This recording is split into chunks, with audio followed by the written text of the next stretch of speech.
Exam की बात करने आया हूँ। समझने की कोशिश करना, वैसे बच्चे जो 12th के स्टूडेंट्स हैं, 12th पास करने के बाद किसी भी कॉलेज में एडमिशन लेना चाहते हैं और उन्हें जहाँ तक मुझे लगता है कि नॉलेज है कि सर जी 12th में अच्छे मार्क्स आने चाहिए, तो आज एक मैं आपको बात बताने आया हूँ, ध्यान से समझने की कोशिश करना। तो कॉमन यूनिवर्सिटी एंट्रेंस एग्जाम कहने का मतलब है कि CUET common university entrance test आप दे करके बहुत सारे कॉलेज में एडमिशन ले सकते हैं। मतलब वहां पे आपको कोई इसका मतलब नहीं है कि 12th में आपका एग्जाम कैसा रहा, आपका कितना मार्क्स आया। तो कॉमन यूनिवर्सिटी एंट्रेंस एग्जाम जो लिया जाता है, कैसे फॉर्म भरा जाता है, कब इसका एग्जाम होता है, कब से सर फॉर्म भरा जा सकता है, इसके बारे में सबसे पहले मैं आपको बता दूं। तो application form to be released in the first week of February, मतलब आप एप्लीकेशन भर सकते हो फर्स्ट वीक से फरवरी मंथ में, मतलब फरवरी मंथ से आप एप्लीकेशन फॉर्म भर सकते हो। एप्लीकेशन फॉर्म भरते समय आपसे कोई गलतियां हो जाती है, जैसे आपने सब्जेक्ट अकाउंट्स ले लिया, बट आपको अब मन कर रहा नहीं सर मुझे सब्जेक्ट इकोनॉमिक्स करना था, मतलब मैं BA करना चाहता हूं इकोनॉमिक्स ऑनर्स से, और आपने फॉर्म डाल दिया अकाउंट से। इस केस में आप चाहते हो बदलना, तो आपको सेकेंड ऑप्शन दिया जाएगा, एप्लीकेशन फ्रॉम करेक्शन, मतलब आप करेक्शन कर सकते हो, मतलब आप चेंज कर सकते हो। Window will be open first week of March, मतलब मार्च मंथ में आपका ओपन हो जाएगा विंडो, जिसमें आप करेक्शन कर पाओगे, कुछ चेंज कर पाओगे। सेकेंड बोला लास्ट डेट फ्रॉम अप्लाई 25 मार्च 2023, मतलब आपका विंडो ओपन मार्च में होता है तो समथिंग 25 मार्च तक क्लोज हो जाएगा, तो आपको 25 से 26 मार्च तक पेमेंट भी कर देना है। इसकी फीस होती है 600 से 500 के बीच में, कैटेगरी वाइज, जैसे कि मान लो जनरल कैटेगरी है तो उसकी प्राइस 650 है, OBC है तो थोड़ा 50 रुपया कम है, आपको मैक्सिमम 650 रुपीज लगेगी इस फॉर्म को फिलअप करने में। सर जी फॉर्म फिलअप करने के बाद एग्जाम कब होगा, तो लास्ट मई में एग्जाम होगा, मतलब लास्ट वीक में एग्जाम होगा, तो 21 मई से 31 मई के बीच में आपको एग्जाम कंडक्ट करा लिया जाएगा। तो सर जी एप्लीकेशन फॉर्म भरने के लिए फरवरी मंथ में बोल रहे हो आप, तो फरवरी मंथ में जब एप्लीकेशन फॉर्म भरने जाएंगे तो क्या मार्कशीट की जरूरत होगी, तो मार्कशीट क्योंकि आप 12th पास आउट है नहीं अभी, क्योंकि 31 मार्च तक तो आपका एग्जाम चलेगा। तो how to cut file application form, सबसे पहले आपको CUET-smart.ac.in पे आपको एप्लीकेशन फॉर्म भर सकते हो वेबसाइट से, जिसमें आपको CUET login field details application form, एक एप्लीकेशन फॉर्म भरना पड़ेगा जिससे लॉगिन और पासवर्ड आपका बन जाएगा। जब लॉगिन आईडी और पासवर्ड आपका बन जाता है तो उसमें आप अपलोड कर देना फोटो और एक साइन लगानी पड़ेगी। Verify all the details carefully, मतलब आप जो भी डिटेल्स भरे हो बहुत अच्छे से, आसान से, आराम से उसे पढ़ लेना, देख लेना, क्योंकि गलतियां, स्पेलिंग एरर, सब्जेक्ट चॉइस बहुत आप तैयारी करके करना। मैं अभी बताऊंगा सब्जेक्ट किस तरह से तैयारी करता है आगे। एप्लीकेशन की पेमेंट कर देना, प्रिंट आउट उसका CUET का एक रख लेना। प्रिंट आउट इसलिए कि जब आप एडमिट कार्ड आएगा तो वहां पे आप डाउनलोड कैसे करोगे, आपके पास CUET में एप्लीकेशन फॉर्म नंबर होगा जिसकी मदद से लॉगिन आईडी और पासवर्ड से आप डाउनलोड कर सकते हो। एलिजिबिलिटी क्या होना चाहिए, एलिजिबिलिटी मतलब 12th पास। एग्जाम देने के लिए आपको तो मार्कशीट नहीं मांग रहा है, बट आप एडमिशन लेने जाओगे तो आपको देखा जाएगा कि आप 12th का सारे पेपर मांगा जाएगा, मार्कशीट होना चाहिए। तो एलिजिबिलिटी 12th पास होना चाहिए, मिनिमम मार्क्स 60% आपको रहना चाहिए, मतलब 60% आप का है तो आप यहाँ एलिजिबल हो एग्जाम देने के लिए। अब बात आती है एग्जाम पैटर्न, इसका एग्जाम पैटर्न कैसा होता है। तो एग्जाम पैटर्न जो होता है वह आपका एग्जाम मोड ऑनलाइन होगा, कंप्यूटर बेस्ड होगा। MCQ मतलब समझते हो, मल्टीपल चॉइस क्वेश्चन, हर एक क्वेश्चन ऑब्जेक्टिव टाइप का क्वेश्चन जिसको बोला जाता है।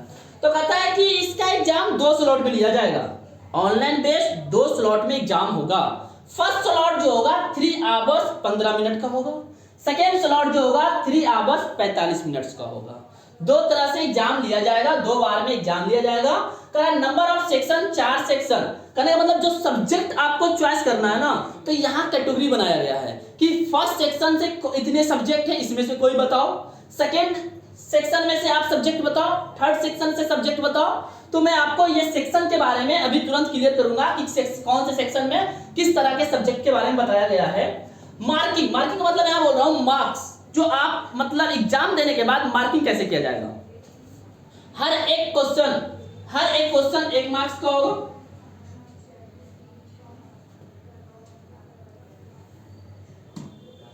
मैंने क्या बोला, हर एक क्वेश्चन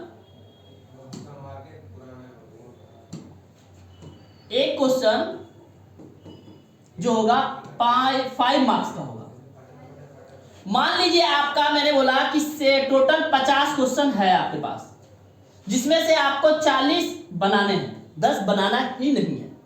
ठीक है, आपने 40 बनाया तो आपका मार्क्स कितना हो गया, 200 मार्क्स आना चाहिए। 40 सही होता है तब, बट 40 में से आपका 10 गलत हो गया तो कितना सही हुआ, 30 सही हुआ। मतलब आपका टोटल मार्क्स जो गेन होगा वह होगा 150। ऐसा आप सोच रहे हो, बट यहां समझना मार्किंग स्कीम रॉन्ग आंसर -1, मतलब जो 10 गलती आपने किया है उसके लिए आपके 10 नंबर माइनस कर दिए जाएंगे, काट लिए जाएंगे, तो आपका मार्क्स कितना हुआ, 140। कहने का मेरा मतलब समझना कि 50 क्वेश्चन में 40 बनाने थे, आपका 10 गलत हो गया तो 10 नंबर काट लिया गया, मतलब 30 सही तो 150 नंबर आया। बट आप 30 ही क्वेश्चन बनाते, 10 क्वेश्चन आप नहीं बनाते जो आपको नहीं आता है, तो आपका नंबर 150 आता। तो सिंपल सी बात करना चाहते हैं यहाँ पे कि आप वो क्वेश्चन टच करें जो आपको आता है, जो आपको नहीं आता है उसे नहीं बनाए, नहीं तो 1 नंबर आपसे काट लिया जाएगा हर एक क्वेश्चन के लिए। आप टच नहीं करते हो तो कोई मार्क्स आपसे काटा नहीं जाएगा। 100 बात सब मिलाकर के बात ये थी। अब आगे आते हैं कि सेक्शन, जैसा कि अभी पीछे बोला कि टोटल 4 सेक्शन हमारे होते हैं, तो सर जी सब्जेक्ट हम कैसे चॉइस करेंगे, सेक्शन मतलब क्या था। कहते हैं सेक्शन 1 13 लैंग्वेज, सेक्शन 1 भी 19 लैंग्वेज। 13 लैंग्वेज वो लैंग्वेज होंगे जो नॉर्मली हिंदी इंग्लिश इस तरह के जो सब्जेक्ट लैंग्वेज होते हैं। स्टेट लैंग्वेज का मतलब जैसे संस्कृति, मराठी, भोजपुरी, यहाँ पे कुछ लैंग्वेज होंगे, बहुत सारे बच्चे वो सिलेक्ट कर सकते हैं। Section 2 27 domain specific. Domain specific का मतलब समझना कि कोई बच्चा बीकॉम करना चाहता है तो वो हिस्ट्री डोमेन सब्जेक्ट ले रहा है तो बीकॉम कर सकता है, नहीं कर सकता है। बीकॉम करने के लिए आपको अकाउंट लेना ही पड़ेगा, अकाउंट ऑनर्स करना ही पड़ेगा। तो मतलब सेक्शन 27B2 में 27 डोमेन सब्जेक्ट, जैसे कोई फिजिक्स से करना चाहता है ऑनर्स, कोई मैथ से करना चाहता है ऑनर्स, तो आपको डोमेन सब्जेक्ट बताना होगा कि आप आगे क्या करना चाहते हो। डोमेन सब्जेक्ट आप बहुत सारे ले सकते हो, एक से ज्यादा ले सकते हो, एक से कम ले सकते हो। लैंग्वेज में भी ऐसा है, लेकिन हम आपको आगे थोड़ा सा क्लियर इसके बारे में करेंगे। अभी फिलहाल समझना सेक्शन क्या है। तो सेक्शन में 13 लैंग्वेज, 19 लैंग्वेज, 27 डोमेन जैसे math, physics, accounts, economics. General test section 3 क्या करता है, कोई सब्जेक्ट नहीं है, आपको जनरल टेस्ट होगा जिसमें से 75 क्वेश्चन आएंगे। जनरल टेस्ट में कितने क्वेश्चन आएंगे, 75 क्वेश्चन आएंगे, और डोमेन से आपके 50 क्वेश्चन आएंगे, और लैंग्वेज से आपको 50 क्वेश्चन आएंगे। 50 में से आपको जो करना है 40 क्वेश्चन यहां करने हैं, 50 में से 40 यहां करने हैं, 75 में से 50 आपको यहां करने हैं। आगे समझना, बहुत इंपॉर्टेंट पॉइंट अब मैं बताने जा रहा हूं आपको, जो जरूरत सब बच्चों को जनरली है, यहां बच्चे कंफ्यूज करते हैं। तो मैंने लिखा है points to be remember cut exam pattern 2023। कहता है यहां पे कि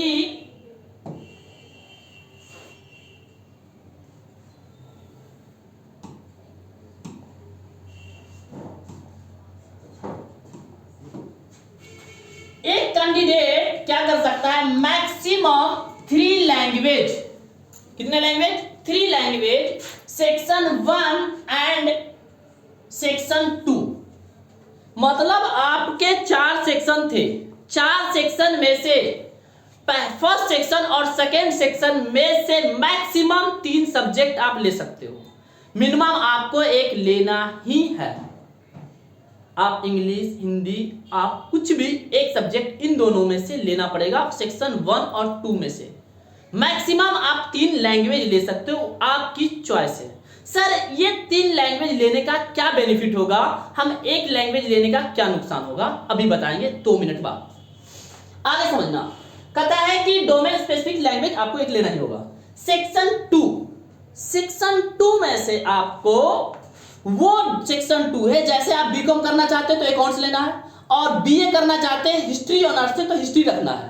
बट समझना, कुछ कॉलेज जो होते हैं, जैसे मैं बात करता हूं ड्यू की, ड्यू है, कहता है कि आपको बीकॉम ऑनर्स लेना है तो कम से कम आपके पास डोमेन सब्जेक्ट अकाउंट और मैथ दोनों होना चाहिए, ऐसा होता है। तो आपको क्या करना पड़ेगा, डोमेन सब्जेक्ट कितना रखना पड़ेगा, तो मेरा कहने का मतलब समझना बच्चों कि आप किस यूनिवर्सिटी में एग्जाम लेना चाहते हो, पहले तो ये सोचो, इसके बाद इस पे वर्किंग करो। नेक्स्ट क्लास में बताऊंगा मैं, मतलब नेक्स्ट वीडियो में डालता हूं तो ये आपको बताऊंगा कि कौन सी यूनिवर्सिटी के लिए, कौन से बीकॉम के लिए खास करके आपको क्या लेना होगा। तो ध्यान समझना, आप पहले वर्किंग करो। क्या वर्किंग करो कि हमें कौन कौन से यूनिवर्सिटी में एडमिशन लेनी है और किस ऑनर्स में लेना है, और उस कॉलेज में एडमिशन लेने के लिए हमें डोमेन सब्जेक्ट क्या रखना होगा। सिर्फ आप अकाउंट रखते हो मान लो, तो आपके 10 कॉलेज बोलता है कि चलो अकाउंट्स वाले को ऑनर्स दूंगा मैं, लेकिन और कुछ कॉलेज बोलता है कि नहीं अकाउंट के साथ मैथ होगा तो मैं एडमिशन दूंगा। कहने का मतलब दोनों जोड़ के नंबर ऑफ यूनिवर्सिटी आपके बढ़ जाएंगे, नंबर ऑफ यूनिवर्सिटी आपके बढ़ जाएंगे, ज्यादा रास्ता खुल जाता है आप डोमेन जितना ज्यादा लेते हो। तो यहां पे कहा गया है सेक्शन 2 में कि मैक्सिमम आप 6 सब्जेक्ट ले सकते हो, मिनिमम आप जो चाहो एक ले लो, एक के बाद भी एडमिशन हो सकता है, बट वहां पे आपकी यूनिवर्सिटी की संख्या कम हो जाएगी, नंबर ऑफ यूनिवर्सिटी। आप ज्यादा सब्जेक्ट लेते हो, जैसे मान लीजिए अकाउंट्स इकोनॉमिक्स दोनों लेते हैं तो आपको कुछ ज्यादा कॉलेज मिल जाएंगे। सेक्शन 3 में कुछ ऐसा नहीं बोला गया है, आप सभी को देना है एग्जाम, जनरल टेस्ट है, सबको करना ही करना है। तो आप एक कैंडिडेट मैक्सिमम कितना मार्क्स ले सकते हैं, 9 सब टेस्ट ले सकता है, 9 सब्जेक्ट ले सकता है, 3 यहां ले सकता है मैक्सिमम, 3 के बाद अलाउ ही नहीं है, 6 यहां ले सकता है और एक ये आपका कंपलसरी है। हाँ, आपने मान लीजिए यहाँ पे 2 लिया और यहाँ भी आपने 2 लिया और यहाँ तो एक आपका कंपलसरी है, टोटल कितने हो गए, 5 पेपर पढ़ने होंगे। आपने यहाँ 1 लिया और यहाँ 3 लिया और यहाँ 1 तो है ही, तो फिर भी आपके 5 हो गए। तो वो आप पे निर्भर करता है, निर्भर क्या करता है, आप सबसे पहले अपना टारगेट चॉइस करो कि हमें कौन कौन से कॉलेज में लेने हैं, यूनिवर्सिटी में लेने हैं, हमें इस यूनिवर्सिटी में एडमिशन लेने के लिए जिस सब्जेक्ट से ऑनर्स करना चाहते हैं वहां मिनिमम रिक्वायरमेंट क्या है। हाँ, आप ऐसा नहीं कि जिसमें लेना चाहते हैं सिर्फ उसी के लिए आप प्रिपेयर हो, आप थोड़ा डोमेन ज्यादा रखें जिससे आपकी यूनिवर्सिटी, नंबर ऑफ यूनिवर्सिटी बढ़ती जाएगी तो ज्यादा अच्छा रहेगा। हाँ, मैं एक बात आपसे और कहना चाहूंगा यहाँ पे कैंडिडेट से कि 12th बेस पे आने वाला है डोमेन सब्जेक्ट, तो आप वो सब्जेक्ट रखो जो कोर सब्जेक्ट आपका है, ज्यादा अच्छा आपका है, क्योंकि सब्जेक्ट में जो आपके क्वेश्चन आएंगे वो 12th बेस पे होंगे।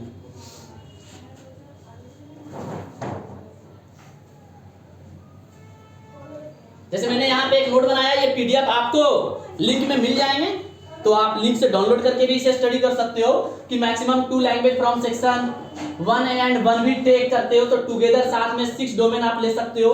3 टेस्ट देना कंपलसरी है। यहाँ पे मैं ये बताना चाह रहा हूँ कि सबसे जो रिवाइज्ड है सीयूटी का एंट्रेंस एग्जाम कंडक्ट 2 स्लॉट्स, ऊपर में बता दिया था आपको, है ना, कि कितने टाइम के होंगे।